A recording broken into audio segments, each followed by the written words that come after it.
This channel does not promote any violence, harmful, or illegal activities. All content provided by this channel is meant for an educational and information purpose only.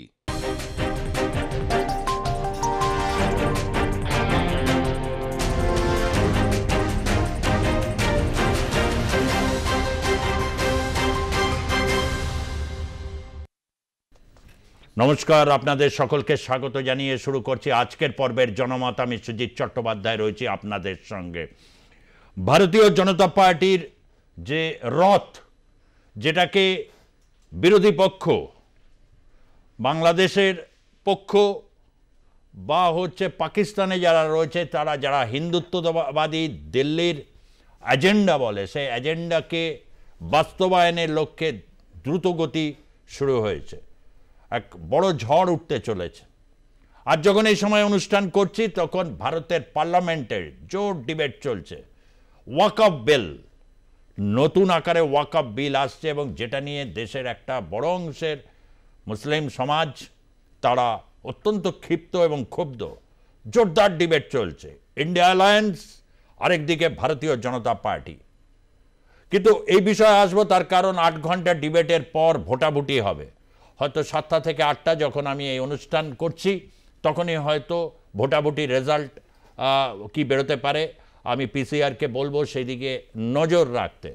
আমরা জানি আজকে গোটা দেশে টান টান উত্তেজনায় ভারতের সংসদের দিকে তাকিয়ে আছে। কিন্তু এরকম একটা পরিস্থিতির মধ্যে একেবারে বলা যায় ফাঁদে পা দিয়ে বসলেন ডক্টর ইউনূস। কেন জানেন? তিনি বলছেন যে ল্যান্ডলকড সিচুয়েশনস। আপনাদের 4 দিন আগে ডক্টর ইউনূসের সেই ভাষণটা শুনিয়েছিলাম, বক্তব্যটা। আজ আর বলবো না, ওই ভাষণটা বা ওই বক্তব্যটা মানে রাখবো না। কিন্তু তারপরে নানা সময় নানা কিছু, আওয়ামী লীগকে ভারতে আশ্রয় দেওয়া, আজকে এটা বলছেন। পুরনো কাসুন্দি আবার ঘেটেছেন হচ্ছে মাহফুজ আলম। তার সাথে ল্যান্ডলক সিচুয়েশনসের কারণে টিপ্রামোথা, আমি গতকালও বলেছি, টিপ্রামোথার যিনি ত্রিপুরার রাজা যে কেউ জানে না, 7 সিস্টার্সের যে কথা বলে, অ্যাকচুয়ালি এটা হবে 8 সিস্টার বা 7 সিস্টার্স 1 ব্রাদার। সিকিমকে ইচ্ছাকৃতভাবে এই যে বাংলাদেশের বয়ানে বাদ রাখা, এটারও কারণ রয়েছে। কেননা যারা ভারত বিদ্বেষকে অবলম্বন করে জুলাইয়ের আগের থেকে সিকিমের চগিয়াল রাজা এবং কিভাবে সিকিমের ভারত ভক্তি হয়েছিল 75, তারা এটা বারবার বলেছেন। কিন্তু অর্ধসত্য মিথ্যার থেকেও ভয়ঙ্কর। সিকিমের মানুষ রাজপথে নেমে এসেছিলেন সেদিন ভারত ভক্তির জন্যে। সিকিমকে বাদ রেখে বারবার 7 সিস্টার্স ল্যান্ডলক সিচুয়েশনস হয়ে রয়েছে ওখানে। সমুদ্রপথের আমরা হচ্ছে কাস্টোডিয়ান, অভিভাবক, গায়ে মানে না আপনি মোড়ল, চীনকে বলছে। তারপরে চীনের স্টেটমেন্ট হচ্ছে পররাষ্ট্র দপ্তর থেকে যে ভারত এবং চীন যুগল নৃত্য করবে, অর্থাৎ ড্রাগন আর হাতির যুগল নৃত্য দেখবে। এটা দিয়ে হচ্ছে রাষ্ট্রপতি দ্রৌপদী মুর্মুকে জানিয়েছেন শি জিনপিং। একটা আশ্বাস পাওয়ার পর চীনকে এগিয়ে নিয়ে এসো, তার কোনো বিচার বিশ্লেষণ না করে ডক্টর ইউনূস এই ধরনের কথা কিভাবে বললেন? এই বিষয়ে মন্তব্য অনেকগুলো এসেছে। একদিকে যেমন ভারতে আজকে ওয়াকফ নিয়ে চলছে, অন্যদিকে বাংলাদেশের ক্ষেত্রে যেটা তীব্রমতা প্রধান ত্রিপুরার মহারাজা প্রদ্যোৎ মহারাজ, তিনি বলেছেন যে বাংলাদেশ ভেঙে দাও। তার কারণ 47 সালে চট্টগ্রামে অনেকেই বাংলাদেশে থাকতে চায়নি। এবং এটাও বলেছেন যে বারবার ওই চিকেন নেককে করা, এবং ভারত অত্যন্ত এতে অপমানিত বোধ করেছে। অনেকে এটা বলছেন যে ল্যান্ডলক সিচুয়েশনসটা বলা মানে একটা যে 8 সিস্টার্স যেখানে রয়েছে সেটা হচ্ছে একটা অবরুদ্ধ অবস্থায় রয়েছে। অর্থাৎ কারোর ভৌগোলিক সীমানাকে নিয়ে যে সেটাকে এরকমভাবে বলা, আন্তর্জাতিক কূটনীতি, রাজনীতি সমস্ত বিবর্জিত হয়ে ডক্টর ইউনূস এটা বলা যেতে পারে আগুনটা তিনি জ্বালিয়ে দিয়েছেন। এবং এই আগুন যদি জ্বলে, তখন জানি কোনো লোকালয়ে যদি আগুন যখন জ্বলে যায়, দেবালয়ে যেমন রক্ষা পায় না, ঠিক তেমনিভাবে এ থেকে রক্ষা কিভাবে পাওয়া যাবে। আগামী সময়টা এটা নিষ্পত্তি যখন হয়ে যাবে ওয়াকফ বিল, আপনাদেরকে আগাম জানিয়ে রাখছি, সংসদীয় কমিটি যেটা রয়েছে ভারতবর্ষের, যে প্রতিরক্ষা বিষয়ক যে সংসদীয় কমিটি, তারা আলাদা রিপোর্ট পেশ করবে এবং ভারতের সমস্ত রাজনৈতিক দল এই প্রশ্নে এককাট্টা যখন হয়ে গেছে তখন সেই জায়গাটা বলে আরও অবস্থা মানে বিপজ্জনক করে দিয়েছেন ডক্টর ইউনূস। কেন কিভাবে করলেন, এত ভারত বিদ্বেষ কিসের জন্যে যেটা এই উপমহাদেশকে অশান্ত করে তুলছে? কবে আকাল আসবে, বোধ বুদ্ধি কবে আসবে, এই প্রশ্নকে নিয়ে বাংলাদেশের মানুষ, ভারতের মানুষ বা এই উপমহাদেশের মানুষের শান্তি সম্প্রীতির জন্যে বারবার আমাদের কণ্ঠস্বর ধ্বনিত হবে। সেখানে যে রাজনৈতিক অর্থাৎ পার্টিজান যে রাজনীতি, তারা আওয়ামী লীগের বিরোধিতা করতেই পারে, সেটা তাদের রাজনৈতিক হক রয়েছে। আমাদের দেশেও বিজেপির বিরোধী শক্তি আছে, পশ্চিমবঙ্গে তৃণমূল কংগ্রেসের বিরোধী শক্তি আছে, কিন্তু বিভিন্ন দেশে এই মন্তব্য এবং সেটা হচ্ছে চীনে বৈঠকের পরে পরে সেই দেশে দাঁড়িয়ে এটাকে অত্যন্ত গুরুতর এবং সিরিয়াসলি নিয়েছে ভারত, এ ব্যাপারে কোনো সন্দেহ নেই। স্টেটমেন্ট দিয়েছেন মণিপুরের মুখ্যমন্ত্রী দিয়েছেন। আমি একটু মণিপুরের মুখ্যমন্ত্রীর স্টেটমেন্টটা নিয়ে একটি প্রতিবেদনে যাব, তারপর বিতর্কে আসব। মণিপুরের যিনি মুখ্যমন্ত্রী এন বীরেন সিং, তিনি রয়েছেন, আমরা গ্রাফিক্স প্লেট আকারে সেটা দেখাবো। ভূ রাজনৈতিক স্বার্থ চরিতার্থ করার জন্য উত্তর পূর্বকে কৌশলগত ঘুঁটি হিসাবে উপস্থাপনের চেষ্টা করেছেন। এই ধরনের উস্কানিমূলক দায়িত্ব জ্ঞানহীন মন্তব্য একজন নেতার জন্য শোভনীয় নয় এবং আমি তার মন্তব্যের তীব্র নিন্দা জানাই। এটা একেবারে স্পষ্ট করে দেওয়া হোক, ভারতের ঐক্য আঞ্চলিক অখণ্ডতা নিয়ে কোনো আলোচনা করা যাবে না এবং কেউই এর বিরুদ্ধে চ্যালেঞ্জ জানাতে পারবেন না। ভারতের মতো একটি দেশ সম্পর্কে বেপরোয়া মন্তব্য করা কেবল বোকামি নয়, বরং এর ফলে তাকে অনুতপ্ত হতে হবে। এন বীরেন সিং মুখ্যমন্ত্রী।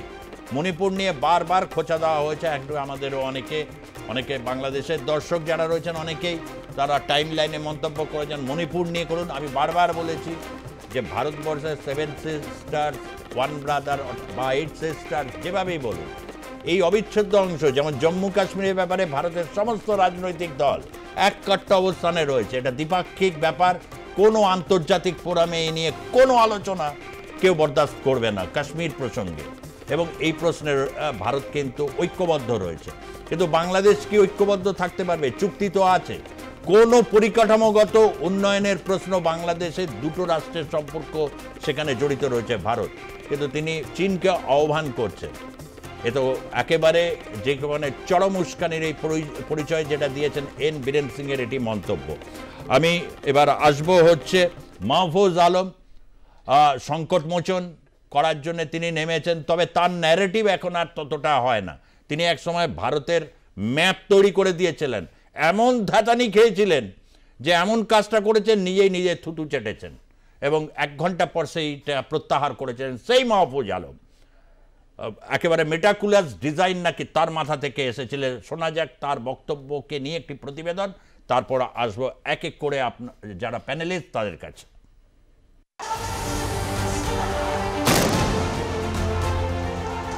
গণ অভ্যুত্থানের জেরে বাংলাদেশে হাসিনা সরকারের পতনের পর থেকেই সে দেশে কোণঠাসা তার দল আওয়ামী লীগ। দলটি মাথার ছাদ হারিয়েছে সেই কবেই।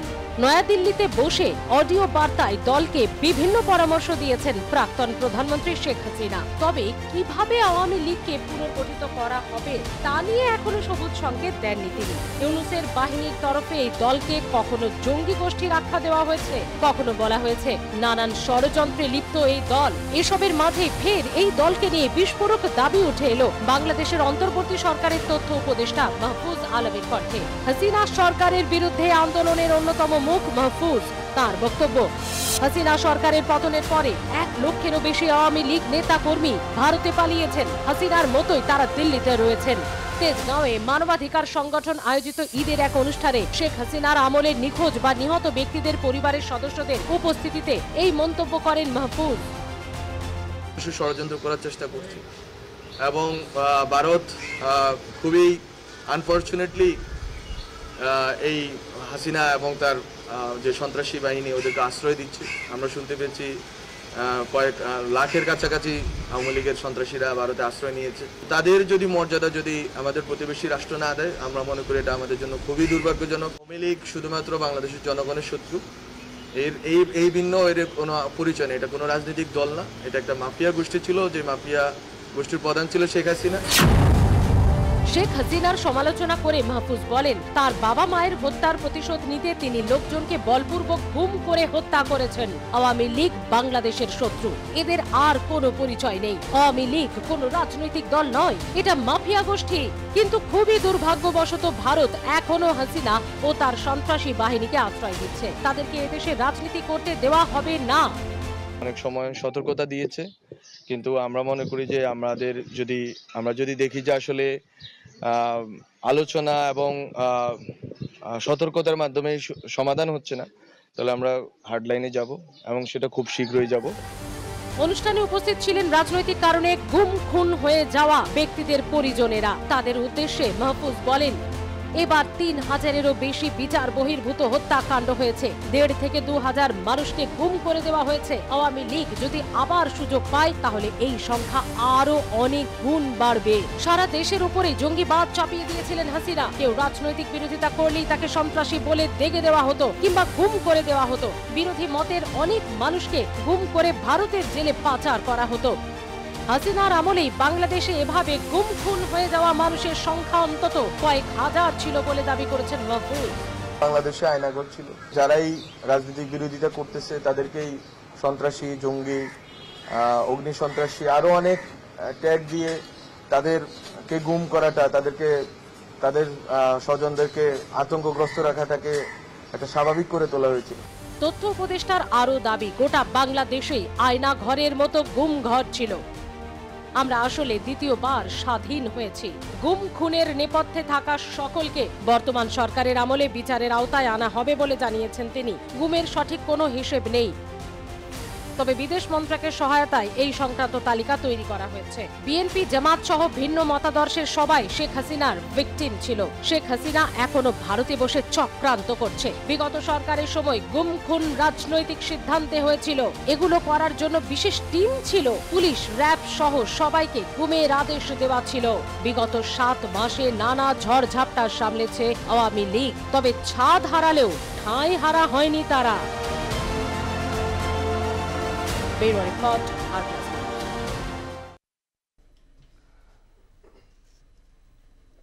মাহফুজ আলমের বক্তব্য শুনলেন, এটি অতি সাম্প্রতিক।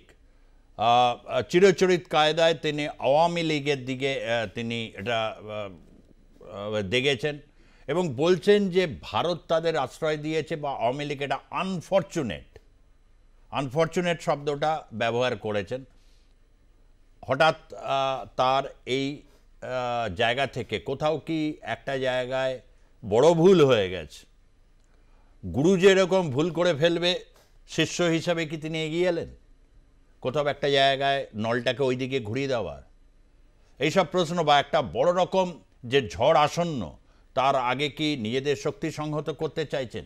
আমরা বুঝে নেব ব্যাপারটা, বুঝে নেব। তার কারণ এটা অত্যন্ত একটা গঠিত কাজ। কেন একের পর এক স্টেটমেন্ট আসছে, এন বীরেন সিংয়ের স্টেটমেন্ট এসছে, তারপর হেমন্ত বিশ্ব শর্মা, তারপর ত্রিপুরার কথা বললাম, এরপর হয়তো নাগাল্যান্ড, মিজোরাম, সিকিম সব জায়গা থেকে একের পর এক স্টেটমেন্ট আসতে থাকবে এবং তারা কিন্তু পরিষ্কার মানে যে একটা জায়গায় গেছে, কিছুতেই এই ল্যান্ডলকড এই শব্দটা হজম করছেন না। যাই হোক, আমরা এবার যাব হচ্ছে সরাসরি হচ্ছে আলোচনায় যাব, আমরা বিশ্লেষণে যাব। রয়েছেন ডক্টর দীপঙ্কর সরকার, যিনি ভারতীয় জনতা পার্টির মুখপাত্র, তাকে স্বাগত জানাচ্ছি। রয়েছেন রাজনৈতিক বিশ্লেষক, রাষ্ট্রবিজ্ঞানের অধ্যাপক ডক্টর প্রদীপ চট্টোপাধ্যায়, আমি তাকেও স্বাগত জানাচ্ছি। এবং আরও একজন রাজনৈতিক বিশ্লেষক আমাদের উত্তরবঙ্গ থেকে যোগ দিচ্ছেন, গৌতম দত্ত। গৌতম দত্ত, আপনাকে আমি স্বাগত জানাচ্ছি। আমি দীপঙ্কর বাবু, এটা আপনার কাছে জানতে চাই যে সেভেন সিস্টার্স বা এগুলো নিয়ে তো সমস্ত রাজনৈতিক দলের এক ইয়েটা রয়েছে। সোজাসুজি অর্থে যখন তিপ্রামথা প্রধান বলছেন যে ভেঙে দাও বাংলাদেশে মানে চট্টগ্রাম বা ওই ফেনী যে চিকেন নেকটাকেই হয়তো টার্গেট করছে, তার মধ্যে রংপুর পড়ছে। রংপুরেও জাতীয় পার্টির অত্যন্ত একটা বড় দুর্গ এবং জাতীয় পার্টিও কিন্তু এই জাতীয় নাগরিক পার্টি মানে বাংলাদেশে তাদের নিশানায় রয়েছে, যেহেতু আওয়ামী লীগের সে সহযোগী। এইরকম একটা জায়গা থেকে দাঁড়িয়ে কি এই যে উপমহাদেশের এই অঞ্চলটা ভারত থেকে বিভিন্ন জায়গায় কোথাও একটা ভারত বিরোধী মনোভাবের আরও কি এটাতে আগামী সময় এই মন্তব্যটা বাড়িয়ে দেবে, বা আরও কি একটা সাম্প্রদায়িক একটা উত্তেজনাকর পরিস্থিতি কি তৈরি হতে পারে? সমস্ত পরিপ্রেক্ষিত মিলিয়ে আমি এটা বলতে চাইছি। দেখুন সুজিত দা, এই মাহফুজ আলমের অবস্থা হচ্ছে গিয়ে এই মানে কুজোরও শখ হয় চিত হয়ে শোয়ার।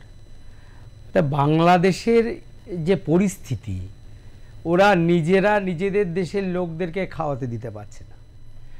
রিক্সাওয়ালারা রাস্তায় দাঁড়িয়ে বলছে আমাদের জীবন জীবিকা নেই।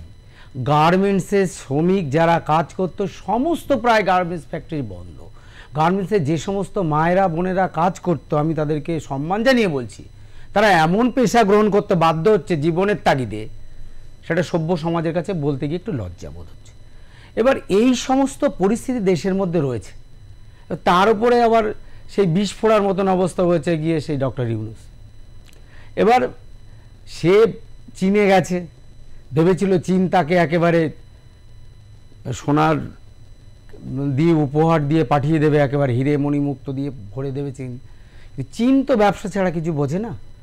আর চীন ওই বাংলাদেশের খুশি করার থেকে চীনের সবথেকে বড় মার্কেট, বিশ্বের সবথেকে বড় মার্কেট ভারতবর্ষ, এবং ভারতের সাথে ভারতও পারমাণবিক শক্তিধর দেশ, চীনও পারমাণবিক শক্তিধর দেশ।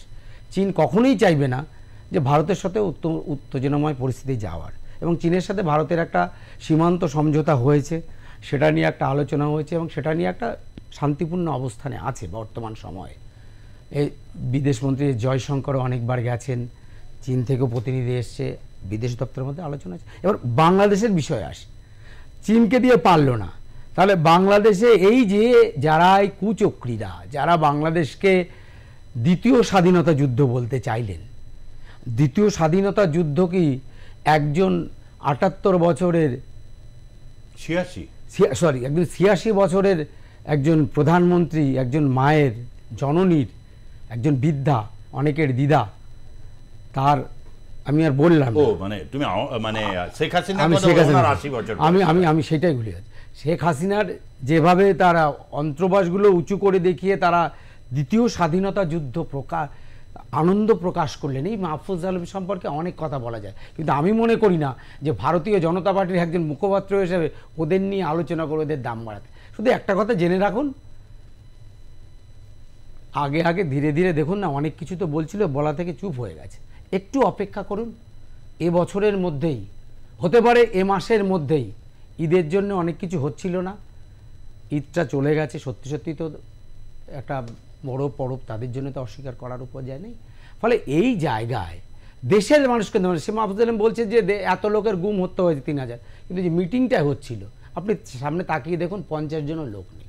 তাহলে এই যে সাজানো গোছানো এই ডিপ স্টেটের চক্রান্ত, আইএসআইয়ের চক্রান্ত, পাকিস্তানের সামরিক অফিসারদের দিয়ে বাংলাদেশে কিছুকে এমন করে নিয়ে যাওয়া, পাকিস্তানের মদতপুষ্ট কওমি মাদ্রাসায় পাশ করা এই মাহফুজ আলম, এরা এইভাবে গিয়েই বাংলাদেশকে শাসন করে বাংলাদেশের ১৭ কোটি জনগণ এটাকে মেনে নেবে। আগামী দিন যে এদেরকে ধরে ধরাই দিচ্ছে, এরা যে মার খাচ্ছে, এদের গাড়ির পরে আক্রান্ত হচ্ছে, এদের বাড়ির লোকেরা যখন যারা বলছে সমন্বয়ক, তখন তাদেরকে ধরে পাবলিক পিটাচ্ছে। শুধু এই জায়গাটায় এসেছে, একটু অপেক্ষা করুন। এরা যে কথা বলছে এদের কথাগুলো ধরবেন না, সময় এসে যাবে, আগামী দিনে দেখতে পাবেন বাংলাদেশ কোথায় গিয়ে দাঁড়াচ্ছে। তবে এটা ঠিক, বিদেশে গিয়ে বাংলাদেশ যে ভারতকে নিয়ে আলোচনা করেছে, আর ভারতের বিদেশ দপ্তর যে কিছু বলবে না, শুধু অপেক্ষা করুন, দেখতে পারেন অবস্থাটা কি হয়। আমি এটাই বলতে চাইবো প্রদীপবাবু, আপনার কাছ থেকে জানতে চাইবো যে একটা ভারতের এই যে ৮টা যে সেখানে রাজ্য আছে, তাদের একটা ল্যান্ডলর্ড লক সিচুয়েশনস আছে, কারণ কোনো সমুদ্র নেই, চিকেন নেই, মানে শিলিগুড়ি করিডর। ক্ষমতায় আসার দুদিন আগে, মানে কুর্সিতে বসার দুদিন আগে একটি ভারতীয় সংবাদ মাধ্যমে বলেছিলেন বাংলাদেশ অশান্ত থাকলে কিন্তু তারা অশান্ত করে ছাড়বেন। সেভেন সিস্টার্স, ওরা সিকিমটা বাদ দেয় ইচ্ছাকৃতভাবে, সেই কারণে আমি 8 সিস্টার্স বলছি, কেননা সিকিমকে বাদ রেখে বলা হয়, আমি শুরুতেই যেটা বললাম আর কি। তাহলে ভারতের এই যে স্থায়ী সমস্যা একটা রয়েছে, সেটাকে খুঁচিয়ে এই অসম্মান করার মতো ধৃষ্টতা কেন দেখালেন, যেখানে বাংলাদেশের এত বড় সীমান্ত ভারতের সঙ্গে প্রায় পেটের মধ্যে এটা মানে রয়েছে, চারিদিকে তো সেও লকড বলতে গেলে, তাহলে সে ভারতকে এটা করলাম, এটা এই ধরনের অবিবেচকের মতো মন্তব্য কি ভেবে বলা, না ইচ্ছা করে ব্যাপারটাকে আরো খুঁচিয়ে টেনশন তৈরি করে দেওয়া, কোনটা এটাকে আমরা দেখব? দেখুন, আমার মনে হয় এটা খুব ইচ্ছা করেই এই কথাটা উনি বলেছেন।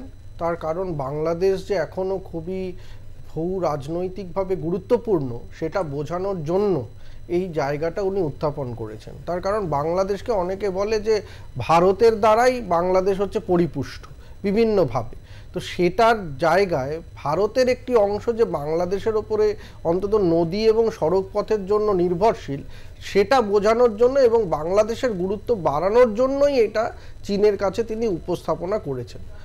তবে কথা মনে রাখা দরকার যে প্রধানমন্ত্রী নরেন্দ্র মোদী আসার পরে নর্থ ইস্ট ডেভেলপমেন্ট অথরিটি তারা কিন্তু এই উত্তর পূর্বে প্রচুর সড়ক এবং একটা বৃহৎ সেতু নির্মাণ করেছে এবং সড়ক ও রেল যোগাযোগ ব্যবস্থা আরও উন্নত করার চেষ্টা করছে, যাতে করে এই যে ল্যান্ডলক পরিস্থিতি থেকে তারা উত্তরণ ঘটাতে পারে।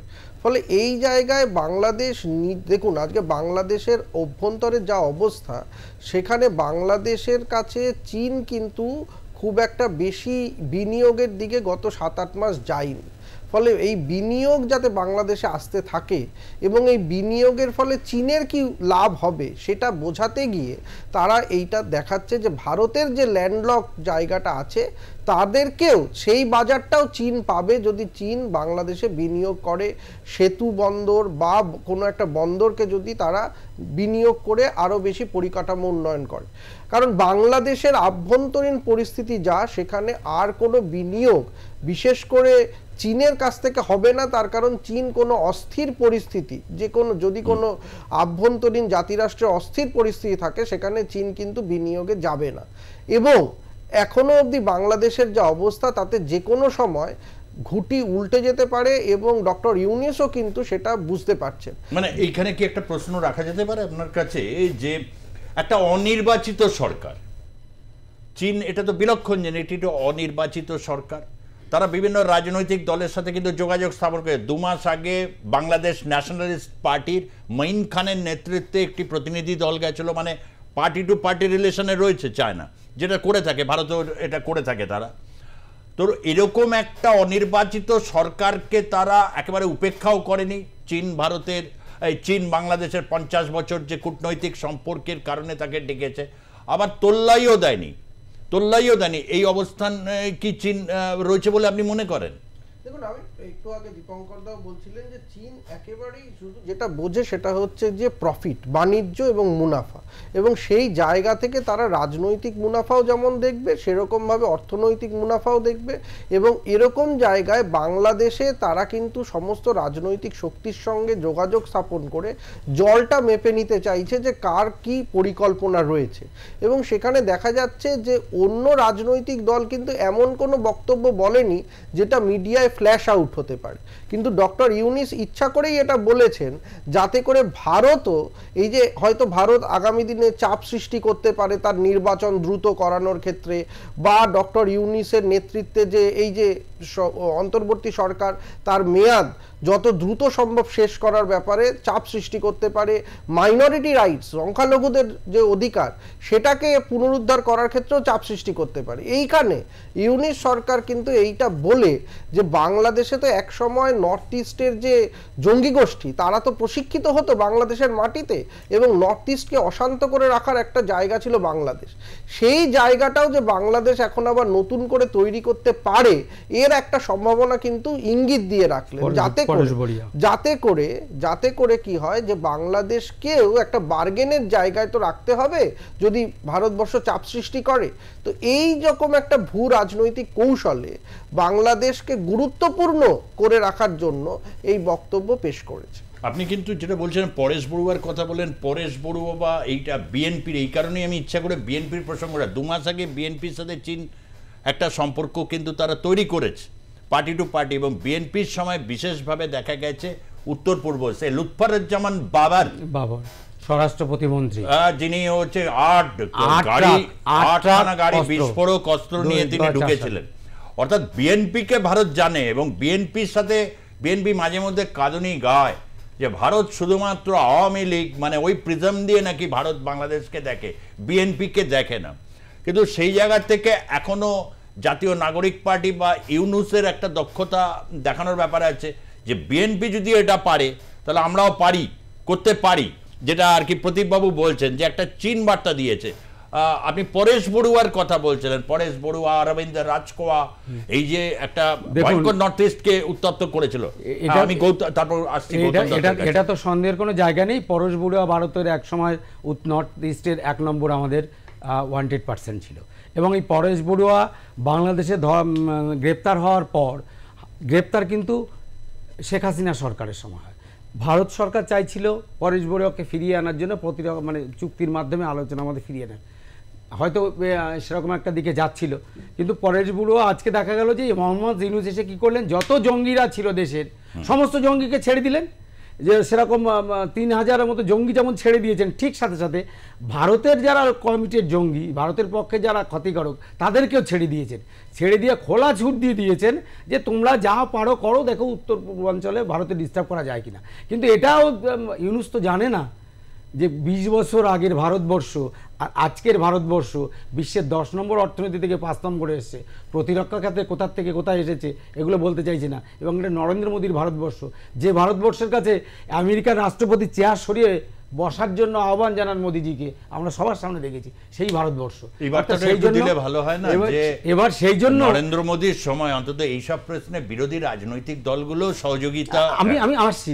এবং এই ভারতবর্ষ শুধু বিরোধিতা, আমাদের দেখুন ভারতবর্ষের গণতন্ত্র এটাই সব থেকে বিশ্বের বৃহত্তম গণতন্ত্র, এটাই সাফল্য।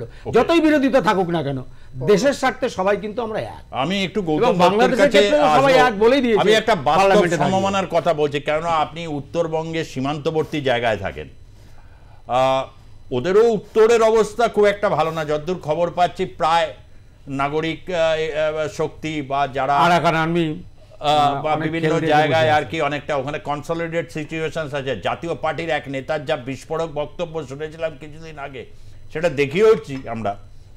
এরকম একটা জায়গায় দাঁড়িয়ে আমি চীনের প্রসঙ্গের থেকেই যদি একটা বলি, যেখানে ধরা যাক পশ্চিমবঙ্গ, অসম, মিজোরাম, মেঘালয়, ত্রিপুরা মিলে 4500 কিলোমিটার সীমান্ত রয়েছে। এমন একটা দেশে চীন বিনিয়োগ করবে যেখানে ভারতও পারে পাল্টা প্রত্যাঘাতের মতো পরিস্থিতি তৈরি করতে। এটা কি না ভেবে কোথাও কি এটা বোকার মতো আহ্বান করা না যে ল্যান্ডলকড, এইটা কোনো কথা হলো? এরকমভাবে সেখানে এসে চীন যেন করে, মানে এইরকম তেল মেরে এইরকম একটা তথ্যভিত্তিক জায়গাকে এরকম দুর্বল উপস্থাপনা করে এত কাছাকাছি কি করলে, মানে কেন করলেন? যদি এটা যেমন প্রদীপবাবু বলছেন কনসাস এফোর্ট, ভারত বিদ্বেষ একটা অন্যতম ফ্যাক্টর, উত্তর পূর্বকে অশান্ত করার একটা দীর্ঘদিনের মতলব অতীতে যা হয়েছিল, এইটা কিন্তু বিনিয়োগের যদি প্রশ্নটা সামনে থেকে বিনিয়োগ, তাহলে চীন এইরকম একটা জায়গায় কতটা বিনিয়োগ করবে? বাস্তব কি বলে? আসলে সুজিতদা, বাস্তবটাই অ্যাকচুয়ালি অবাস্তব।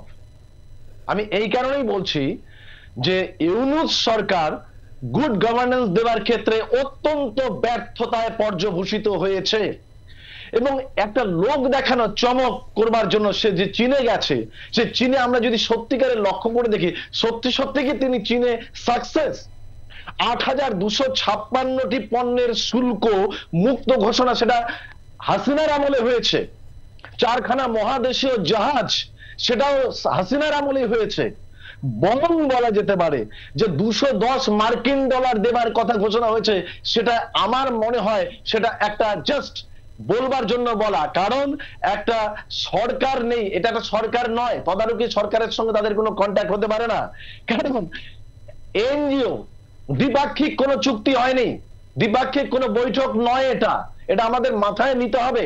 এক, আর দ্বিতীয়ত কথা হচ্ছে, আমি জানি না এটা এই মুহূর্তে ইউনূস সরকার কেন করলেন, কারণ গ্লোবাল পলিটিক্সে এই মুহূর্তে যে টেনশনটা চলছে বাণিজ্যকে কেন্দ্র করে, সেটা কিন্তু চীনের সঙ্গে যে কোনো সময় আমেরিকার ভয়ঙ্কর পরিণতি হতে পারে, এবং সেটা কিন্তু আমি এতটা বিস্তৃত, আমি যদি এবার এই প্রসঙ্গে আসি, যে সরাসরি কি বলা যেতে পারে বেড়ালের গলায় ঘন্টা কে বাঁধবে? পররাষ্ট্র মন্ত্রক এগুলো নিয়ে বিবৃতি দেয়নি।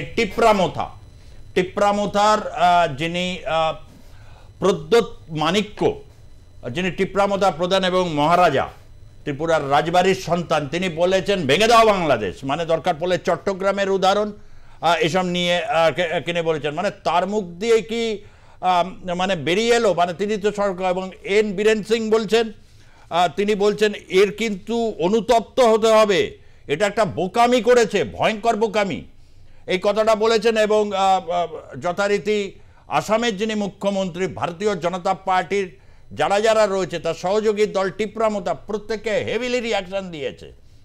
তাহলে এটা কি আগামী দিনে একটা সংকট ডেকে আনলো এই বক্তব্যটা?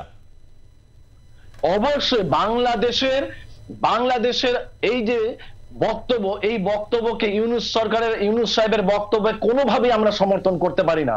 আগে চট্টগ্রামের কথা বলা হচ্ছে, চট্টগ্রাম সম্পর্কে আলোচনা করলে একটি মানুষের নাম আমার বারবার করে মনে হয়, তার নাম হচ্ছে স্নেহ কুমার চাকমা। আপনারা জানেন এই স্নেহ কুমার চাকমা কিন্তু তখন চট্টগ্রামকে ভারত ভুক্তি করবার কথা বলেছিলেন তীব্রভাবে। সেই সময় কিন্তু ভারত ভুক্তি করলে আজকে চট্টগ্রামের এই পরিস্থিতিটা তৈরি হতো না। মানে যখন এই কারণেই তিনি বলছেন, মানে যিনি আর কি প্রদ্যোৎ মানিক্যর বক্তব্য এটাই যে অনেক গারো, চাকমা এবং ত্রিপুরী তারা একটা গভীর আত্মপরিচয়ের সংকটে সেখানে ভুগছে, এবং এই ক্ষুদ্র নৃগোষ্ঠী তাদের কোনো অ্যাকোমোডেশনস হয়নি, হিন্দুদের ক্রমণ অবনমিত হয়েছে, জীবনযাপন একেবারে বিধ্বস্ত হয়ে গেছে। এইরকম একটা জায়গায় তারা, মানে যেখানে নর্থ ইস্ট অশান্ত করার জায়গায় চট্টগ্রামকে তিনি সরাসরি একদম কামান দেখে দিয়েছেন। এটা কি আগামী দিনে ভারত রাষ্ট্র কি ওই দিকে এগোবে? আমি দীপঙ্কর বাবুর কাছেও জানতে চাইবো সেটা, না আপনি বলুন। হ্যাঁ, আমি বলবো চট্টগ্রামটা আমাদের, কারণ হচ্ছে যে সময় মানে বাউন্ডারি করা হয়েছিল সেই সময় চট্টগ্রাম আমাদের সীমানার মধ্যে ছিল, কারণ মানে সংখ্যালঘু অমুসলিম এরিয়া হিসেবে চিহ্নিত হয়েছিল। পরবর্তীতে সময়ে যখন বাউন্ডারি ঘোষণা হয়, সেসরিল রেডক্লিফ তিনি তখন প্রথম যে বাউন্ডারিটা দেখান, সেখানে দেখায় চট্টগ্রাম তাদের মধ্যে রয়েছে।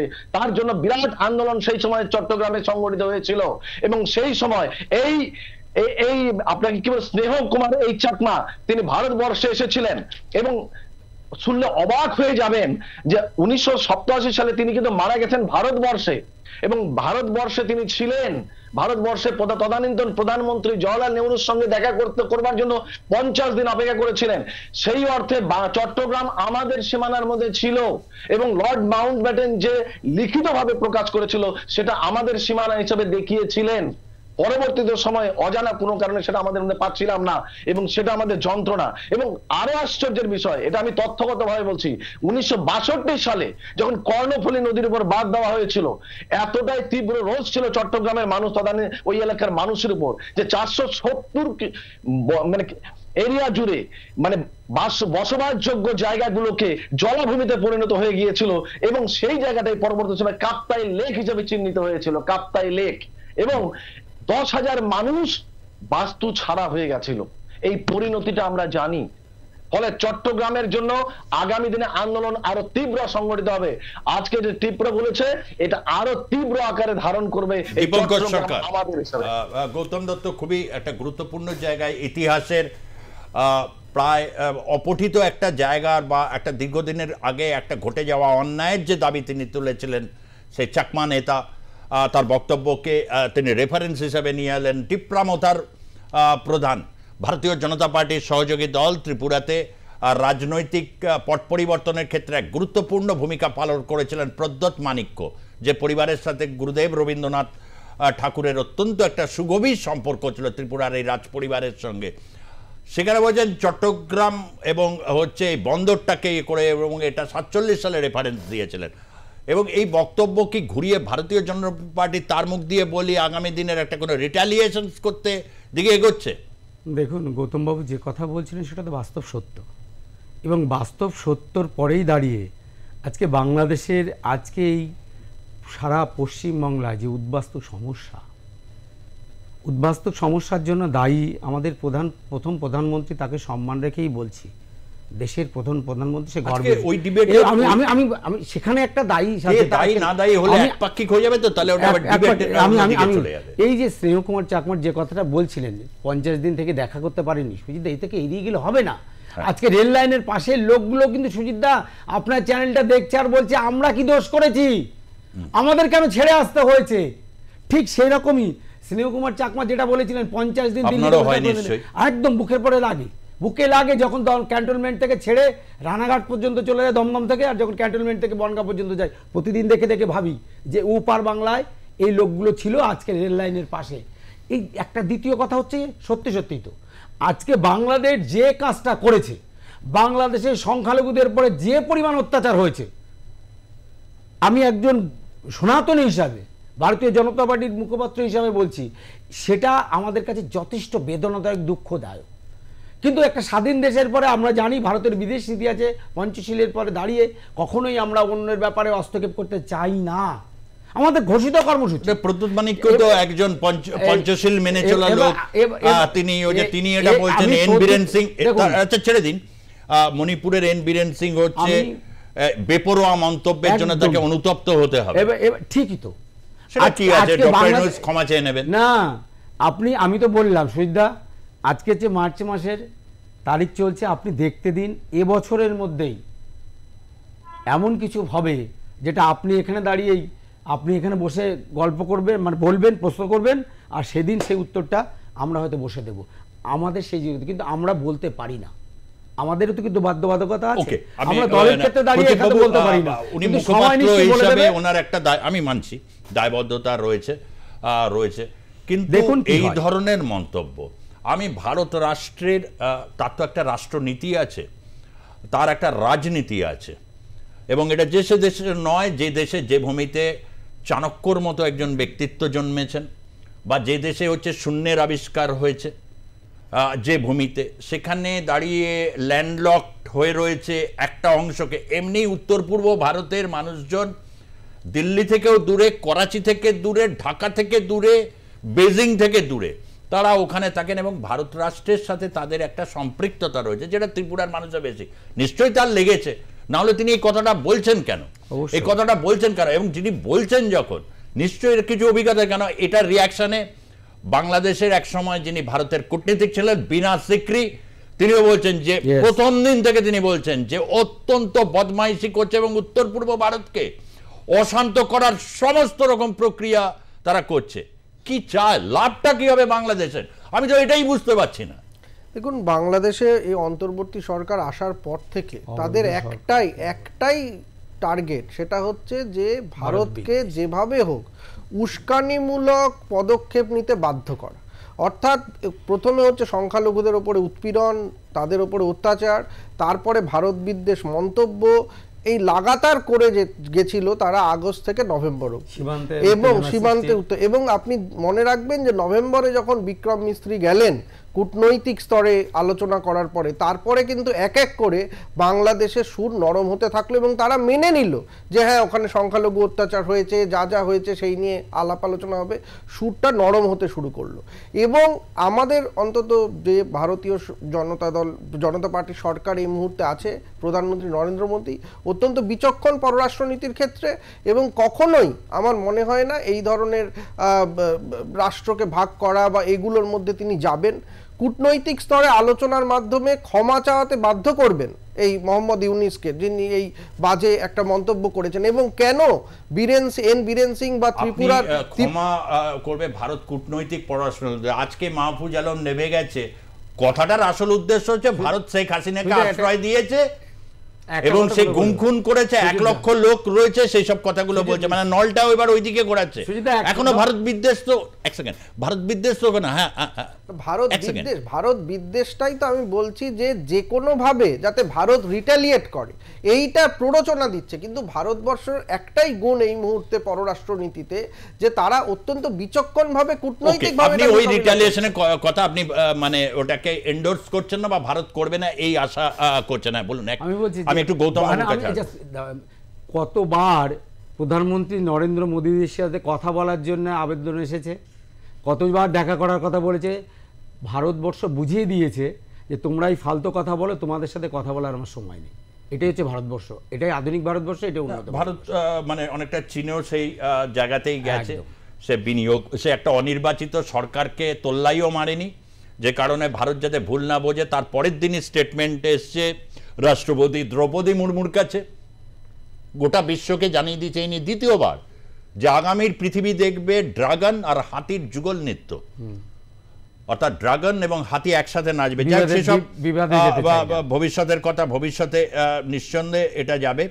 আমি একটু আপনার কাছ থেকে জানতে চাইবো, কোথাও কি হচ্ছে শেখ হাসিনা এবং হচ্ছে আওয়ামী লীগ, গুম খুন 1 লক্ষ লোক, মাহফুজ কি এই কথাটার মানে এই বড় ভুলটাকে এটাই বলতে চাইছেন? আসলে এটা আমরা বলতাম না, বা এই ধরনের কোনো পদক্ষেপ, কারণ রিটালিয়েশনের ভয় সকলেরই থাকে, কোথাও এইটার কারণে এটা করা হচ্ছে, মানে মূল আওয়ামী লীগ বিদ্বেষ, সংখ্যালঘু বিদ্বেষ এবং হচ্ছে চাকমা বা অন্যান্য জায়গার সমস্ত কিছু একটা জায়গায় পরিস্থিতিকে ক্রমশ অশান্ত গভীর করছে। প্রশ্ন হচ্ছে রিটালিয়েশন। আপনি তো বললেন রিটালিয়েশন, আমি ওই প্রসঙ্গে আসবো না, কেননা এটা অলরেডি ভারত রাষ্ট্র আগামী দিনে কি করবে সেটা রয়েছে। কিন্তু এই যে আওয়ামী লীগকে যে শিল্ড করে অনেকদিন কিন্তু বেশ টাইমটা কাটাতে পারলো, মানে ক্ষমতার স্বাদ কিন্তু অনুভব করলো, তাই তো? এটা আমরা কি বলতে পারি? হ্যাঁ, অবশ্যই। কিন্তু মানে ঢাল করে জাতীয় নাগরিক পার্টি সেই জায়গাটাতেই ক্লোজ হয়ে গেল। আমি আপনাদের বলছি, সম্প্রতিকালের সমীক্ষাগুলো ছেড়ে দিন, তাতে জাতীয় নাগরিক পার্টির অবস্থা খুব খারাপ, সেটা আমি ধরছি না। তারা শুধুমাত্র 1952 সালের আন্দোলন আর এই 24-এর আগস্ট আন্দোলন, আগস্ট বিপ্লবটাকেই তারা বড় করে ফলাও করছে, মাঝখানে 71-এর আন্দোলনকে তারা উড়িয়ে দিচ্ছে। কিন্তু মনে রাখতে হবে, 71-এর আন্দোলনের সঙ্গে যুক্ত একটা বড় অংশের মানুষ যারা এখনো সেটাকে বুকে বয়ে নিয়ে গিয়ে গর্ব অনুভব করে, তাদেরকে বঞ্চিত, তাদের সঙ্গে একটা দূরত্ব বজায় রেখে তারা কিন্তু প্রকারান্তরে আরো সংখ্যালঘু হয়ে গেছে। আমি আওয়ামী লীগের কথা ছেড়ে দিন, ইউনূস সাহেব যিনি যে পদটাতে বসে আছেন, সংবিধানগতভাবে সেই পদেই তিনি বসে থাকতে পারেন না, কারণ তাদের সংবিধানে এই ধরনের উপদেষ্টা মন্ডলী কোনো বলে বা উপদেষ্টা হিসাবে কোনো পদই নেই সেখানে, তারপরে তিনি সেখানে আছেন। আর একটা ভয়ঙ্কর কথা ইউনূস সাহেব বলেন, সেটা হচ্ছে ছাত্ররা আমাকে বসিয়েছে। এই বক্তব্যের মধ্য দিয়ে আজকের প্রজন্মের ছাত্ররা যদি এইভাবে রাজনীতির ময়দানে আসে আর 100টা গাড়ির কনভয় নিয়ে যদি তারা যাতায়াত করে, তাহলে পরে আগামী দিনে ছাত্র আন্দোলনটা আরো বেশি সাধারণ মানুষের কাছ থেকে দূরে চলে যাবে। একটু ওইদিকে নজর রাখবো।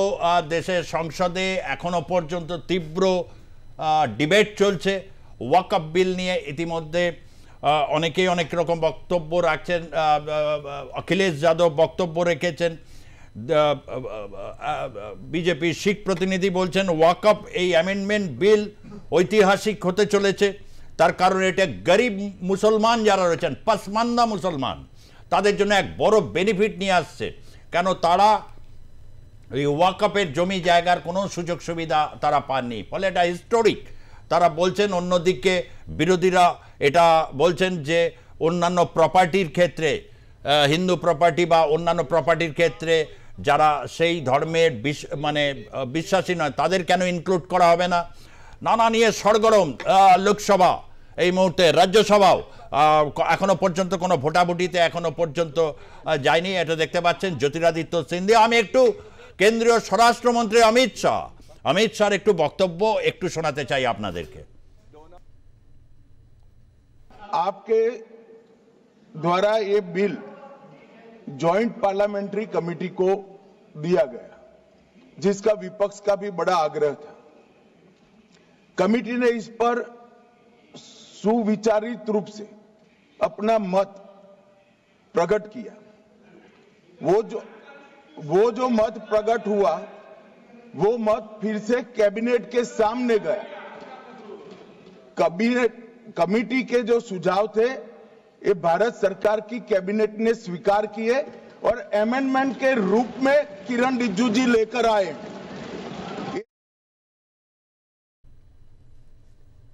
1995 সাল থেকে 2025 মানে প্রথম এই ওয়াকফ নিয়ে বিল এসছে এবং বিভিন্ন সময় জয়েন্ট পার্লামেন্টারি কমিটি হয়েছে নানা কিছু, এবং ভারতের স্বাধীনতার পর 1947 সালের পর সংসদ গঠন হবার পর সবচেয়ে দীর্ঘতম আলোচনা যেটাকে নিয়ে আজ হয়তো তার নিষ্পত্তি হতে চলেছে। বলছেন যে ভারতীয় জনতা পার্টির হিন্দুত্বের রাজনীতিকে প্রবলভাবে প্রতিষ্ঠা করার জন্যে এবং মুসলমানদেরকে অধিকার বঞ্চিত করার জন্য এই বিল নিয়ে আসে। তারা তারস্বরে বিভিন্ন ক্ষেত্রে এটা বলছে। বিরোধীদের কোনো অ্যামেন্ডমেন্ট যেটা দেওয়া হয়েছে এটা রক্ষিত হয়নি, জেপিসিতেও বাদ গেছে, অন্যান্যভাবে আজ হয়তো সংখ্যার জোরে বিজেপি এটাকে নিয়ে আসবে। খুব সংক্ষেপে সময় যেহেতু বিলটা পার্লামেন্টে, সব কিছু তো আইনের মাধ্যমে হচ্ছে, আপনি তো অস্বীকার করতে পারবেন না। আইন তৈরি করার জন্য আইনসভা, আর সেই আইনসভায় আইন আলোচনা হচ্ছে। 8 ঘন্টা ধরে বিরোধীরা বলেছিল আলোচনা হবে না, করতে দেয় না। 8 ঘন্টা ধরে আজকে আলোচনা বিষয়টার পর হবে। বিরোধীরা বলছেন, সব দলের বিরোধীরা বলছেন, এই যে একটা চোর পার্টি পশ্চিমবাংলায় ক্ষমতা চালাচ্ছে তাদের প্রতিনিধিরাও কিন্তু আজকে বক্তব্য রেখেছেন।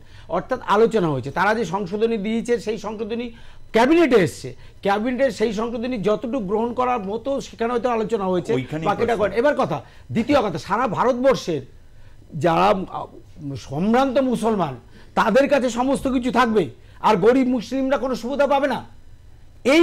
এটাই বিরোধিতা। এই গরিব মুসলিমরা যাতে পায়, তাদের যাতে ওই কপাকের সংক্ষিপ্ত হয় 10 সেকেন্ড, সেটাই করার জন্য ভারতীয় জনতা পার্টি আজকে এই ওয়াকফ সংশোধনী বিল এনেছে।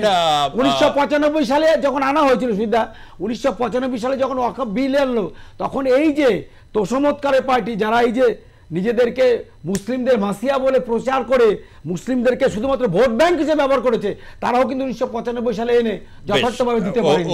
আজকে ভারতীয় জনতা পার্টি করেছে। আমি আজকে আর সময় যেহেতু অতিক্রান্ত, তবে আমি প্রদীপবাবু একটা দিন আপনাদের সবার সাথে এটা বসবো। এক সময় মানে এটাই মনে হয় শ্রেণী সংগ্রাম, মানে বড়লোক মুসলমান, সম্ভ্রান্ত মুসলমানের হাত কবজা থেকে বার করে গরিব মুসলমানের হাতে সম্পদ, এটা বিজেপি বলছে, মানে তাদের এজেন্ডার রাজনীতি।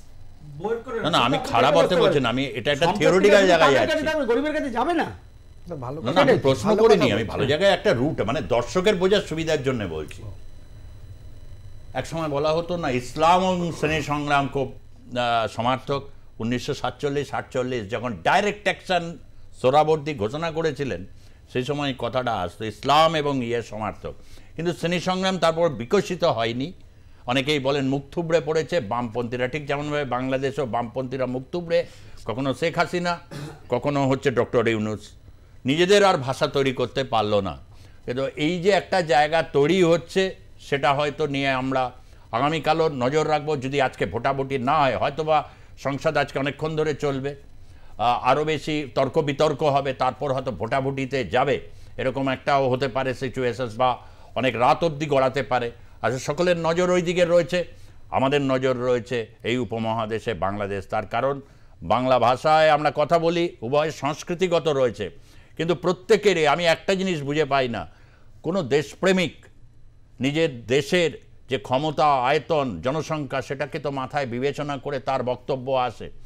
আমরা অতীতে জিয়াউর রহমানকেও দেখেছি, তার বক্তব্য শুনেছি, বা হোসেন মোহাম্মদ এরশাদের বক্তব্যও শুনেছি, কিন্তু কখনো এইরকম বক্তব্য আমরা শুনিনি যেখানে ভারতবর্ষের ভৌগোলিক যে একটা অবস্থা সেটাকে নিয়ে কে উপজীব্য করে তুলছেন, এবং অত্যন্ত বিকৃতভাবে, এবং যেটার ভুল ব্যাখ্যা হওয়ার প্রবল সম্ভাবনা প্রতিটা পদক্ষেপে রয়েছে। তাই বিচক্ষণতার প্রশ্ন, দেশপ্রেম বা হচ্ছে যারা দেশপ্রেমিক হন, প্যাট্রিয়ট হন, বা যারা সত্যিকারের, তারা কি সত্যি এটা বলতে পারেন? ভেবে দেখতে বলবো, কমেন্ট করতে বলবো আপনাদেরকে, যারা লাইভ স্ট্রিমিং দেখলেন এবং যারা টেলিভিশনের মাধ্যমে দেখলেন, তাদেরকে ধন্যবাদ জানাবো। ধন্যবাদ আপনাকেও, ডক্টর দীপঙ্কর সরকার বিজেপি মুখপাত্র, আপনাকে ডক্টর প্রদীপ চট্টোপাধ্যায় রাষ্ট্রবিজ্ঞানের অধ্যাপক, কল্যাণী বিশ্ববিদ্যালয়, আপনাকেও, এবং গৌতম দত্ত রাজনৈতিক বিশ্লেষক, আপনাকেও, তিনজনকে ধন্যবাদ জানাচ্ছি। আপনাদেরকেও। দেখতে থাকুন আর প্লাস নিউজ, সবার আগে সবার পাশে। ধন্যবাদ, নমস্কার।